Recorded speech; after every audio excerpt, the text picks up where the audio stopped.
कि बहुत ही एक्टिव महिला है, विचारों से ओतप्रोत है और हमेशा से जिला कल्याण समिति के लिए समर्पित रहती है। मैं पूरे आदर के साथ उन्हें आमंत्रित करता हूं, चाहूंगा जोरदार तालियां बजाकर उनका स्वागत है।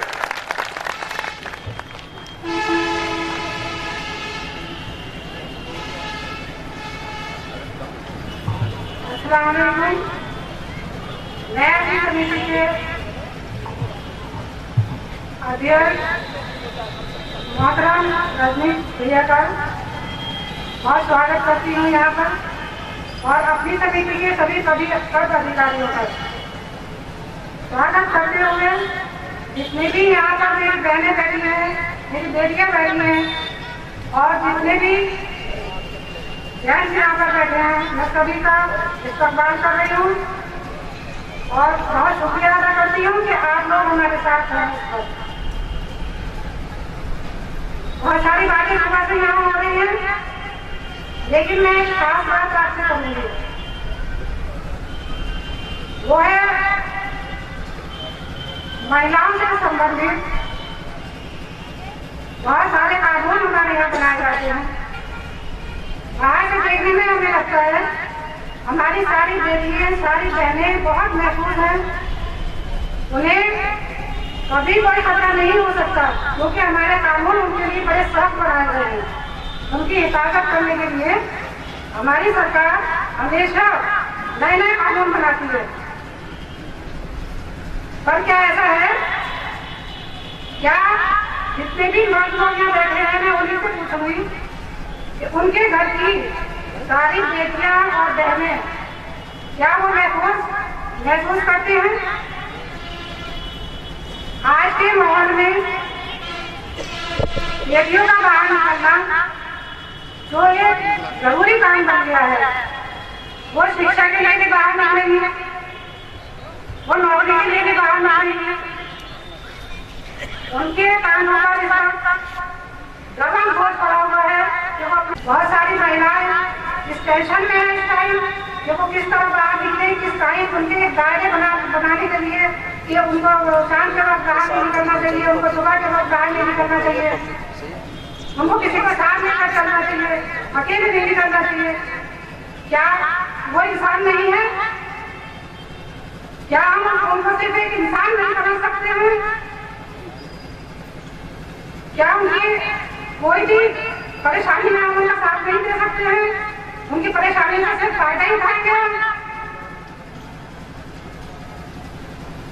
बड़े शान की बात है कि कोई भी मर्द अपने आप को कैसे मर्द कह सकता है अगर वो किसी कमजोर औरत का फायदा उठाता है, अगर वो हमारी किसी भी बेटी के ऊपर गलत फैसला करता है तो वो मर्द कैसे हो सकता है? आज तो उसकी हिफाजत के लिए बनाया गया है ना। हम घर में कहते हैं भाई ये तुम्हारे इनके साथ जाओ, इसका मतलब है कि मैं सोचती हूँ कि भाई उनकी हिफाजत करेंगे, लेकिन वो भाई की कब्र में आ जाते हैं। ये जो एक माहौल बन गया है डर और सहमी हुई लड़कियों का, ये किसने बनाया है? ये कहीं से कोई गंगा से जानवर छोड़ दी रहे हैं यहाँ? हमारी बेटियां अपनी मर्जी से क्यों नहीं जी सकती? उनके लिए दायरे बना दिए गए हैं, उनके लिए एक सीमाएं बना दी गई हैं कि इसके बाहर जाओगी तो तुम्हें खतरे ही खतरे हैं। किससे खतरे हैं वो? एक इंसान से कैसे खतरा हो सकता है, ये बात आज तक मेरी समझ में नहीं आती है। एक जानवर से एक इंसान को खतरा हो सकता है। इंसान को इंसान के भले के लिए बनाया गया है। बाहर की बात छोड़िए, क्या हमारे घर की औरतें अपने घरों में महफूज हैं? क्या हम अपने घर की औरतों को अपने घरों में इज्जत दे रहे हैं? मैं हिंदुस्तान को सुधारने की बात नहीं करती, मैं पूरे जिले को सुधारने की बात नहीं करती, मैं बात करती हूँ एक घर को सुधारने की। अगर हम अपना घर सुधार लेते हैं, अपने अपने घर में औरत को इज्जत करना सिखा देते हैं, अपने बच्चों को सिखा देते हैं कि वो किस तरह बात करे, अपनी बहनों से किस तरह बात करे, तो मैं समझती हूँ कि फिर हमें जरूरत नहीं है कि हम समाज सुधार करने करें।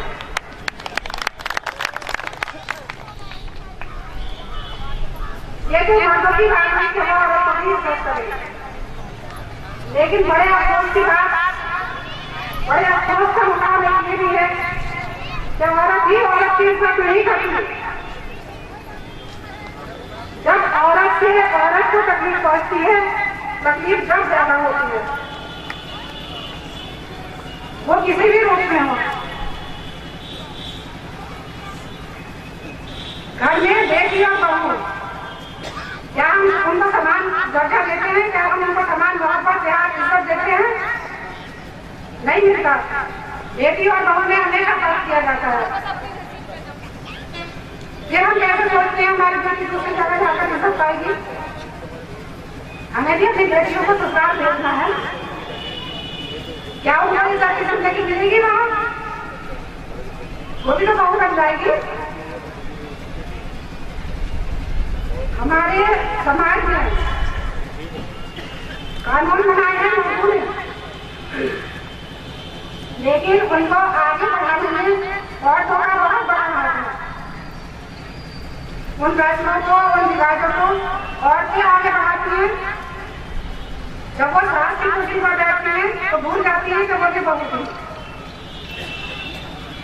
जब पड़ोस में किसी लड़की को परेशान देखती है तो वो खुश होती है कि उसकी लड़की घर बैठ गई है, उसके यहाँ ये हो रहा है, उसके यहाँ वो हो रहा है, वो उसकी मजाक बनाती है। कहीं कोई लड़की के साथ कुछ वो काम हो जाता है, उसको ऐसा कर दिया जाता है कि बाहर निकलने के लिए भी उसको शर्म आती है। क्यों भाई? उस लड़की ने तो कुछ नहीं किया है, उसे शर्मिंदा क्यों होना पड़ता है? उसी के माँ बाप को शर्मिंदा क्यों होना पड़ता है? जिन्होंने लड़कों को जन्म दिया है, लड़के पैदा किए हैं, क्या वो फिर समाज में अलग इंसान बन गए हैं? क्या उनके नाम की शर्म नहीं रही है? उन्हें जब लेना भी जब उनका बेटा कोई करना करके आता है।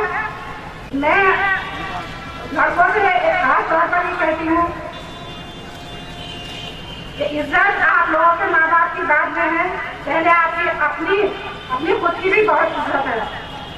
उसे मिट्टी में ना मिलाएं, अपने ऊपर कीचड़ ना उछालने में किसी को, किसी के गलत काम करने से अपने आप को रोके। और अगर कोई उनके सामने कुछ गलत काम करता है तो उसे ना पुलिस में दे, ना कोई रिपोर्ट करे, उसकी खुद सजा दे। जब तक हम लोग अपने आप सजा नहीं देंगे तब तक माहौल में सुधार नहीं होगा और हर एक खून पे ऐसा शबाब आएगा। इसी के साथ मैं आप लोगों का बहुत शुक्रिया अदा करती हूँ। खुदा हाफिज़।